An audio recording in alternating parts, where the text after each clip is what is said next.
مفتی صاحب یہ ارشاد فرمائیے گا کہ جگہ نہیں بک رہی اور کرائے پر بھی نہیں جا رہی اور یا پھر بعض اوقات قبضہ بھی ہو جاتا ہے، تو اس حوالے سے بھی کوئی وظیفہ بتائیں نا اگر اس طرح کے مسائل ہوں تو۔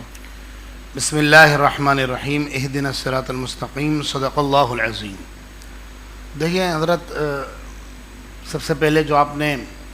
ارشاد فرمایا کہ ہر چیز کا، ہر کام کا حل، ہر مشکل کا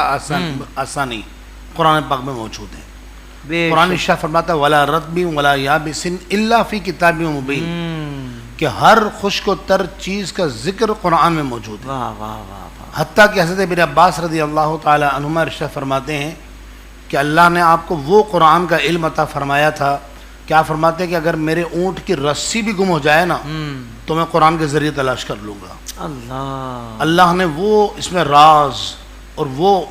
عجائبات اور وہ کائنات کی عظمت بیان فرمائی کہ سبحان اللہ۔ اچھا، شاید اس دن بھی میں نے عرض کیا تھا کہ اللہ نے 4 کتابیں نازل فرمائی، توریت، زبور، انجیل اور قرآن پاک۔ جی، قرآن پاک کے علاوہ جو دیگر 3 کتابیں ہیں، جیسے زبور شریف میں صرف وظیفے تھے اور کچھ نہیں تھا۔ علماء لکھتے ہیں کہ توریت میں صرف احکامات تھے اور انجیل میں قصے اور واقعات تھے، صحیح، اور قرآن وہ کتاب آئی چونکہ رہتی دنیا تک رہنا تھا قرآن نے، تو اللہ نے اس میں قصے بھی بیان فرمائے، اس میں احکامات بھی بیان فرمائے، اس میں وظائف بھی بیان فرمائے۔ اب آ جاتے ہیں وظیفے کی طرف۔ یہ ایک بڑا مسئلہ ہے کہ جگہ بک نہیں رہی ہے، بظاہر لوکیشن اچھی ہے، بظاہر کوئی ایسا مسئلہ بھی نہیں ہے۔ اچھا، بعض اوقات ایسا ہوتا ہے کہ ظاہر سی بات ہے، فار ایگزامپل مجھے جگہ بیچنے کی ضرورت پڑی، لیکن جب بھی کوئی مسئلہ ہو نا تو پہلے حقائق کو دیکھنا چاہیے کہ حقائق کیا ہیں۔ بہت اچھے، واہ واہ واہ۔ ہر چیز کو جادو جنات پہ نہیں لے جانا چاہیے، اگر چیز کی حقیقت ہوتی ہے لیکن پہلے حقائق کو دیکھیں، کیونکہ بعض اوقات ایسا ہوتا ہے کہ فار ایگزامپل مجھے اپنی ایک دکان بیچنی ہے یا گھر بیچنا ہے،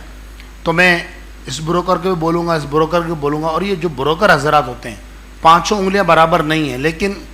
الامان والحفیظ، یہ اپنی بوٹی کے لیے، وہ محاورہ ہے نا کہ بوٹی کے لیے بکرا ذبح کروا دیتے ہیں، اور مارکیٹ میں اس جگہ کو، اس پلاٹ کو یا اس دکان کو اتنا گندا کر دیتے ہیں کہ وہ ہر منہ پہ ہوتا ہے کہ یہ جگہ بک رہی ہے، بک نہیں رہی ہے، 6 مہینے ہو گئے، 8 مہینے بعد کو بدنامی بھی ہو جاتی ہے۔ تو آج ہم انشاءاللہ وہ وظیفہ بتائیں گے کہ اگر اللہ نہ کرے بدنامی بھی ہو گئی ہے نا تب بھی جگہ بک جائے گی۔ اور یہ وجہ بھی ہوتی ہے، بعض اوقات یہ بھی ہوتا ہے جیسے آپ نے کہا نا کہ جو حقائق ہے اس پہ بھی غور کرنا چاہیے، مطلب اس کی ویلیو اتنی نہیں ہے، یہ بھی ہوتا ہے، ہم دگنی مانگ رہے ہیں، یہ بھی ہوتا ہے، تو بھی پڑی رہے گی، تو اس طرح کی چیزیں بھی بعض اوقات۔ تو مارکیٹ پہلے وزٹ کر لیں کہ مارکیٹ کے ریٹ کیا چل رہا ہے، پھر آپ 1,00,000 2,00,000 اوپر رکھ کے اس کو سودا کر لیں، یہی طریقہ، یہ سنت طریقہ ہے۔ لیکن بہرحال کسی بھی وجہ سے کوئی بدنامی ہو گئی، کوئی روحانی بندش آ رہی ہے، کوئی رکاوٹ آ رہی ہے، کچھ بھی ہو رہا ہے، تو یا تو وہاں جا کر، فار ایگزامپل دکان ہے یا گھر ہے، وہاں جا کر یہ وظیفہ پڑھ لیں۔ اگر جانا ممکن نہیں ہے، کرایہ دار ہے وہاں پر، جائے گا وہاں جا کے وظیفہ پڑھے گا تو ظاہر سی بات ہے مشکل ہوگا،